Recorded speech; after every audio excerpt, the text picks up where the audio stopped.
Hi friends, তো তোমরা কেমন আছো? আশা করছি সবাই ভালো আছো। তো দেখো, এখানে বিরিয়ানির প্রস্তুতি চলছে। আমি জল বসিয়ে দিয়েছি হাঁড়িতে। এর মধ্যে গোটা গরম মশলা আর একটু সাদা তেল, কিছু কাঁচা লঙ্কা আর জয়িত্রী দিয়ে দিয়েছি। তো এখানে মাংসের জন্য মশলাটাও রেডি করে নিয়েছি। এরপর পেস্ট করে নেব। তো আমাদের বিরিয়ানির কোনো প্ল্যান ছিল না মাংস রান্নার জন্যই। মাংস আনা হচ্ছে এমনি রান্নার জন্যই আনা হয়েছিল। 2 কেজি মাংস আছে এখানে, ওই জন্য পিসগুলো ছোট ছোট। তা বাইরে ভীষণ বৃষ্টি হচ্ছে, তো আমরা মাংসটা এমনি রান্না না করে বিরিয়ানির জন্য ম্যারিনেট করে নিচ্ছি এখানে। তো বললো কোনো ব্যাপার না, ছোট পিস তো কী হয়েছে, আরও বেশি টেস্টি হবে। তো আমি এখানে সব পেস্ট করা মশলা, আদা রসুন শুকনো লঙ্কা পেস্ট করে দিয়েছি। আমি মাখাচ্ছি না, কারণ এটা ম্যারিনেট করলে ভীষণ হাত জ্বালা করে, এর জন্য আমার বরকে ডেকে নিয়েছি। তো ওই মাখিয়ে দিচ্ছে। তো এখানে মশলার পেস্টটা দিয়ে দিল। তারপরে টক দই, লবণ, হলুদ তো আগেই দিয়ে দিয়েছে। তো টক দইটা দিয়ে দিচ্ছে, দিয়ে ম্যারিনেট করে এটা আধ ঘন্টা রেখে দেব। তো চলো দেখতে থাকো।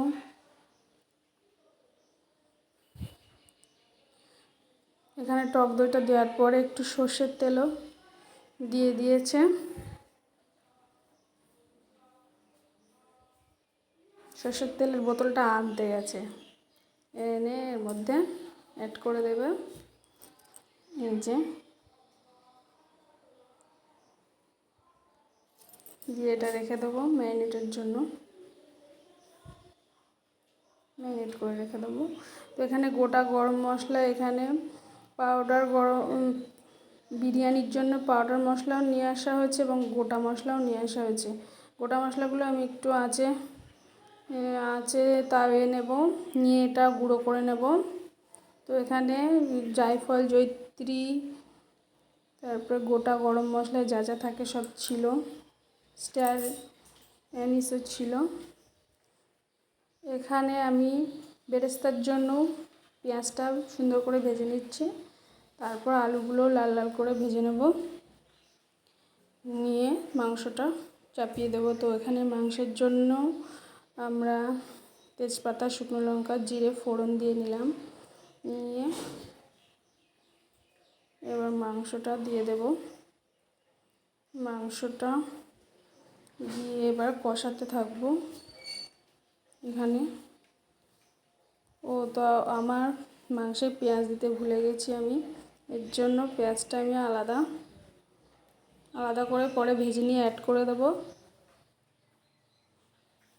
তো এই যে ভেজে নিচ্ছি, পেঁয়াজটা আমার কাটাই ছিল, তো আমি দিতে একদম ভুলে গেছিলাম। তো আমি যেভাবে বিরিয়ানি রান্না করতে আমার সুবিধা, আমি এভাবেই করি। অনেকে অনেক রকমভাবে করে। এই যে আমি পেঁয়াজটা দিয়ে দিলাম, এবার এটা কষাতে থাকবো প্রায় আধ ঘন্টা ধরে। তো মুরগির মাংসে প্রচুর জল বার হচ্ছে, দেখো বাইরে প্রচুর বৃষ্টি হচ্ছে, ওই জন্য আমাদের প্রোগ্রামটা চেঞ্জ হলো। আর মাংস ভাত হওয়ার কথা ছিল, হচ্ছে বিরিয়ানি। তারপর এখানে ধনে আর জিরের গুঁড়ো অ্যাড করে দিলাম।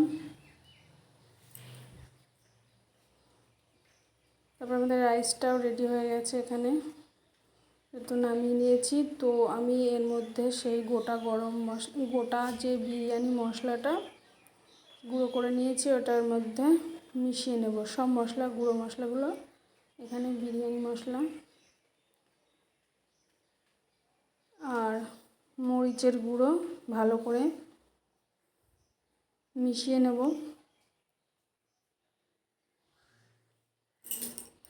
এরপর দিয়ে দেবো বেরেস্তা ভালো করে মিশিয়ে নেব, কারণ আমি আগে থেকেই ভালো করে মশলাগুলো মিশিয়ে নিই, যাতে এক জায়গায় না, সব এক জায়গায় মশলাগুলো পরে এক জায়গায় সাদা ভাত থাকে, এর জন্য আমি মশলাগুলো আগের থেকেই মিশিয়ে নিই ভালো করে। এরপরে হাঁড়ির মধ্যে দেব, এর মধ্যে দিয়ে মাংস দিয়ে পরপর সাজাবো। তো দেখো এখানে আমার সব কিছু দেওয়া হয়ে গেছে। পরে একটু মিট মশলার গুঁড়ো দিয়েছিলাম এর মধ্যে। তো এই যে সবগুলো একসঙ্গে মিশিয়ে নিচ্ছি, এটাই আমার সুবিধা বলে মনে হয়, এর জন্য আমি এটা করছি। অনেকে অনেক রকমভাবেই করে।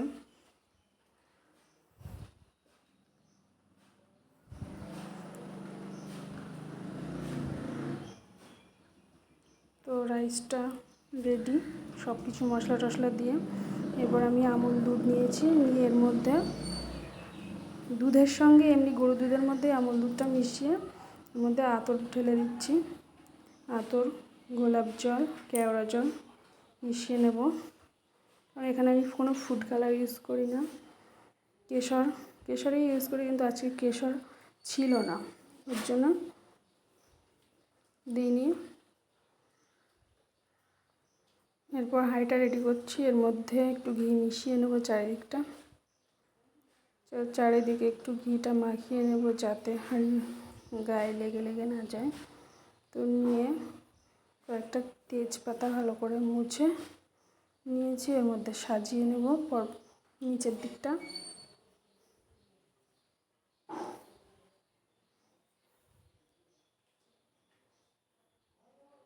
তারপরে এর মধ্যে আলুগুলো, এদিকে মাংস আমার রেডি হতে চলেছে। গরম মশলা দিয়ে দিচ্ছি, এরপর একটু ঘি দিয়েই নামিয়ে নেব। নামিয়ে হাঁড়িতে পরপর সাজাতে থাকবো। তো দেখো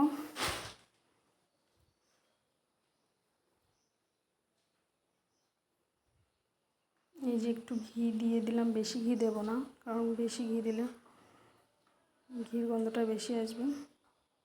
এরপর দেখো আমরা এবার হাঁড়ির মধ্যে সব আলুগুলো নিচে আলুগুলোই দিয়ে দিচ্ছি প্রথমে, এরপর রাইস দেব। তো পরপর সাজাতে থাকবো মাংস, আলু, ভাত।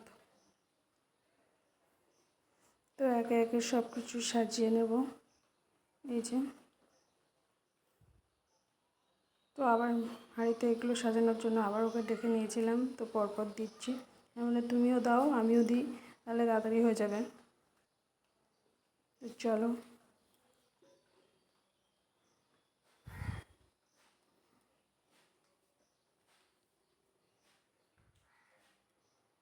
এরপর সব ভাতগুলো দিয়ে আমাদের কমপ্লিট করলাম তাড়াতাড়ি।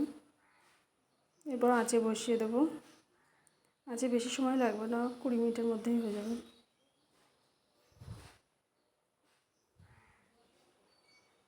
তো এখানে আমরা কোনো কালার ইউজ করিনি বলে এরকম লাগছে কালারটা, সেটা কিন্তু দারুণ হয়েছিল।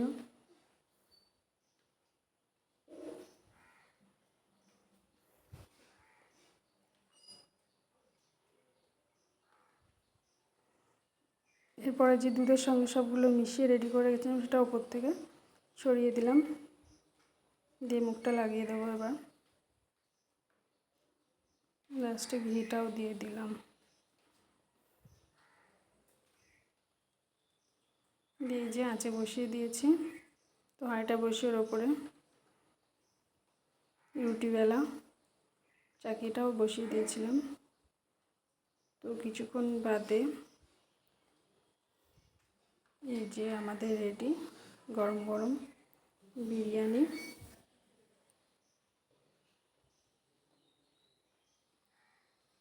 তো বিরিয়ানির টেস্টটা দারুণ হয়েছিল। তো চলো দেখা হবে পরের ভিডিওয়ে, ততক্ষণে সবাই ভালো থাকবেন, টাটা।